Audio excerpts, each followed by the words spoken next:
Sith Degrees of Separation, a Star Wars tale and fanfiction, by me, author 7567 Tano, brought to you in collaboration with the Star Wars Nook. This story is for everyone who wondered, what if Padme had survived? I hope you enjoy my tale. If not, sorry. Prologue. Padmé Amidala was in pain, not just physical pain, though there was certainly plenty of that as Obi-Wan rushed her to a medical facility in a race against time before she gave birth. No, the pain that she felt the most was the emotional pain. "He turned you against me!" The echoes of Anakin's shout as he glared at her through yellow eyes, so unlike their natural blue, haunted her, as did the feeling of betrayal as he used the Force to cut off her air supply. The horrible memory played on loop through her mind as she was rushed off the ship and changed into a cotton gown instead of her own clothing, beating against her heart in an endless cycle of hope and hurt. A sharp pain stabbed through her abdomen and Padme screamed. Tears blurred her vision and sweat clung to her skin as the waves of pain became sharper and closer together, each one drawing a fresh scream from her sore throat. She was dimly aware of Obi-Wan and Bail Organa waiting on the other side of the chamber's transparent steel wall, and of the droids hooking her up to a variety of medical equipment. Her world shrank to a tunnel of pain until a ripping sensation was followed by first one small cry, then another. Obi-Wan and Bail swam into focus, each holding a squirming bundle. "Luke!"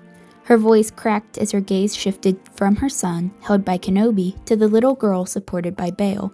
"Leia!" Padme, can you hear me?"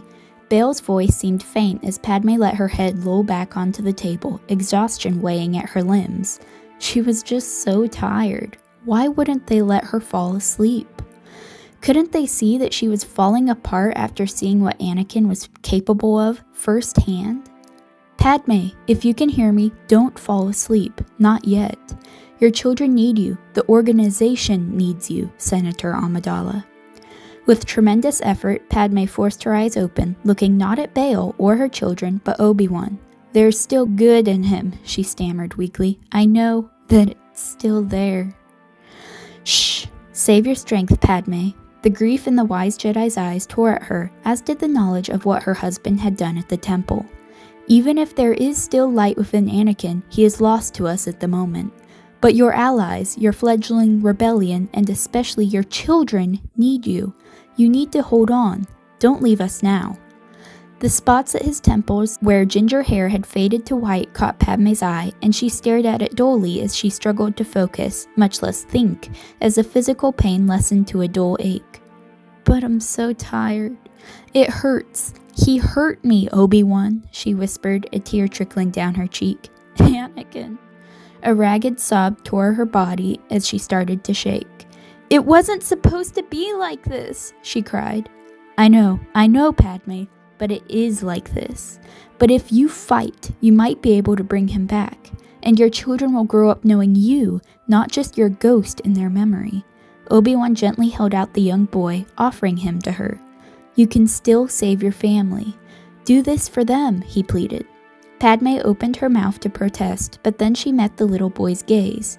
Blue eyes, bright as his father's used to be, peered back into her own. He released another wail, eyes squeezing shut as his small hands clenched into fists. Bail held out Leia in the same way, but she was much calmer as she reached out an arm towards her mother. The twins were less than an hour old, and yet they seemed to know who she was already, weak and helpless as they were. A spark lit in Padme's chest as she stared at her babies. Anakin's too. That spark hardened into a determined resolve as she realized that as long as she had them, she would have a piece of Anakin with her. She only hoped that they would learn from their parents' mistakes and grow into their own future.